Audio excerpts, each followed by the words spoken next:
नमस्कार बच्चों। आज हम बताएंगे कि केमिस्ट्री की शुरुआत कहाँ से करें पढ़ने की, कहाँ कौन कौन सी चीज़ें हम याद कर लें तो हमें हर चैप्टर समझ में आएगा, हर चैप्टर आसानी से याद हो जाएगा और जो भविष्य में कुछ रिएक्शंस हमें रटने पड़ते हैं वो हमें समझने में आसानी हो। तो सबसे पहले इसमें क्या है, अगर आप कक्षा 11 में हैं तो कुछ नहीं करना, आप 20 तक परमाणु क्रमांक याद कर लीजिए और ये आपको ठीक उसी तरह याद होना चाहिए जैसे आपको ये याद होना चाहिए सोडियम का परमाणु क्रमांक 11, क्लोरीन का परमाणु क्रमांक 17, कैल्शियम का परमाणु क्रमांक 20। यानी कि ये ठीक उसी तरह याद होना चाहिए जिस तरह आप 100 तक गिनती याद है और ABCD याद है।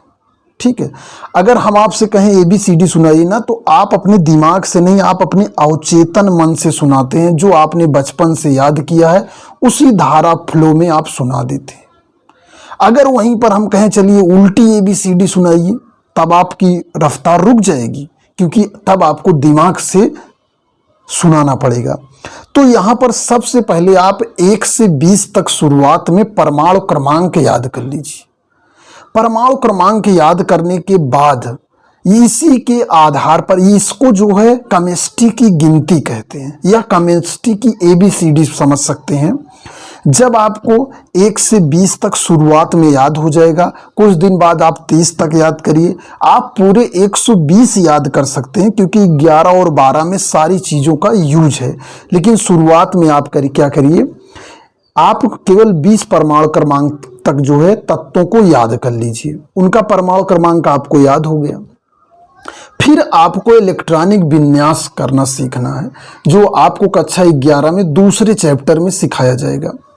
पहले में जो है सामान्य विज्ञान की शाखाओं के बारे में है, दूसरे में तो अब आपको क्या है, पहले जो है आपको साधारण जो है इलेक्ट्रॉनिक विन्यास सिखाया जाएगा इलेक्ट्रॉनों के आधार पर, फिर कोषों के आधार पर। तो इस तरह लगभग जो है विकास में 5 तरह के, जब आप MSc तक पढ़ेंगे तो 5 तरह के इलेक्ट्रॉनिक विन्यास होते हैं। लेकिन आपको 2 इलेक्ट्रॉनिक विन्यास यदि आपको आते हैं। एक ऑक्सीजन का परमाणु आपका 8 है, तो जब हम इसका इलेक्ट्रॉनिक विन्यास करेंगे तो इसका इलेक्ट्रॉनिक विन्यास 2 और 6 आएगा। ये साधारण इलेक्ट्रॉनिक विन्यास हो गया। हाफ-बाउ के नियम के अनुसार 1s2 2s2 2p4 हो जाएगा। 1s2 2s2 2p4 हो जाएगा। तो यहाँ पर ये भी इलेक्ट्रॉनिक विन्यास आप सीखेंगे। लेकिन अगर आपको परमाणु क्रमांक नहीं याद है तो आप नहीं सीख सकते।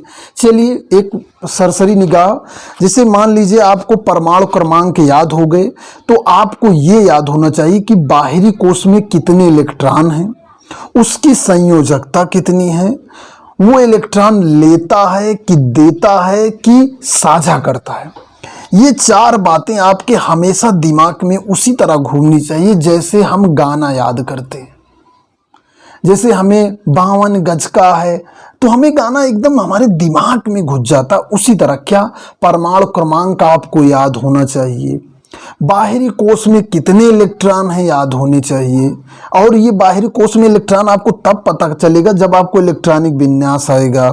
एक दूसरे करे, जब आप बाहरी कोश में इलेक्ट्रॉन हो जाएगा तब आपको पता चलेगी इसकी संयोजकता कितनी है और संयोजकता के आधार पर आप ये तय कर पाएंगे कि ये इलेक्ट्रॉन लेगा, कि ये इलेक्ट्रॉन देगा, कि ये इलेक्ट्रॉन साझा करेगा।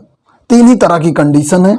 और अब जो ये मैंने 4 पॉइंट बनाए ना, इसी 4 पॉइंट में कक्षा 11 की चारों आधी केमिस्ट्री खत्म हो जाएगी क्योंकि इलेक्ट्रॉनिक विन्यास, क्वांटम संख्या आदि निकालने में पहला चैप्टर।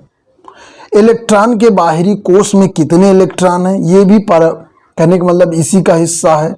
उसके बाद संयोजकता, कितने इलेक्ट्रॉन लेगा देगा। ये संयोजकता बहुत ही महत्वपूर्ण है क्योंकि बैलेंसी के ही आधार पर जो है सारे चैप्टरों के रिएक्शन समझे जाते हैं। वो कितने 2 बॉन्ड बनाएगा, कि 3 बॉन्ड बनाएगा, कि 4 बॉन्ड बनाएगा।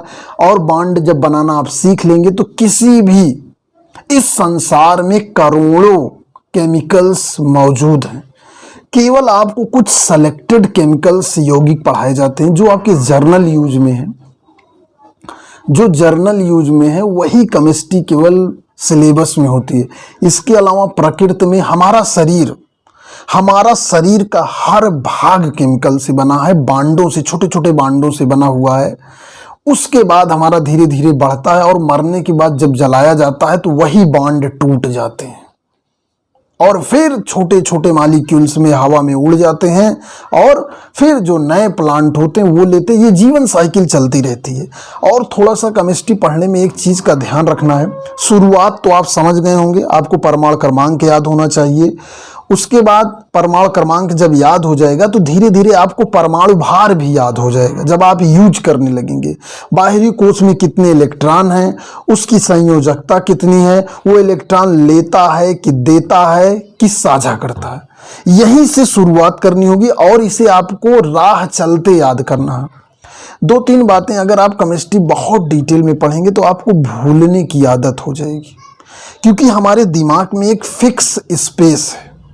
ठीक, हमारे दिमाग में समाज की बातें घुसी रहती हैं। उन बातों को हटाकर इसके लिए जगह देना है। अब एक और समस्या कि केमिस्ट्री समझ में क्यों। देखिए, सबसे पहली बात, केमिस्ट्री का कुछ दिखता नहीं है। सबसे पहली बात, जो केमिस्ट्री होती है ये आंखों से आपको दिखती नहीं कि ये जल है, ये अल्कोहल है, ये पानी है, ये हवा है। देखिए, मैं बोल रहा हूँ हवा है, हवा का फार्मूला O2 होता है। यहाँ नाइट्रोजन 76% है, लेकिन हम ना देख सकते हैं और ना मरते दम तक कभी देख पाएंगे, ये भी हम बता दें। यहाँ कोई ऐसी मशीन नहीं है कि इसको हम देख सकें। ये पूरी तरह काल्पनिक है, समझना है।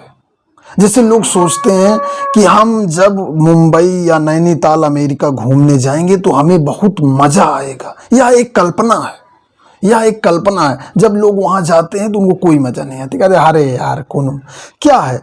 उसी तरह यहाँ केमिस्ट्री भी, आपको यहाँ सोचना है कि क्या, यहाँ सोचना है कि ऐसा होता है। जो किताबों में बता दिया गया शुरुआत में, वो उसी के आधार पे आपको पढ़ना है। शुरुआत में आपको जो किताबों में लिखा गया ठीक उसी तरह याद कर लेना है, फिर उसके आधार पर अन्य चीज़ों को समझना है। तो आपको पढ़ना केमिस्ट्री आसान हो जाएगा। और जब धीरे धीरे आपको जब साधारण चीज़ें आने लगेंगी तब आपको केमिस्ट्री समझ में आने लगेगा।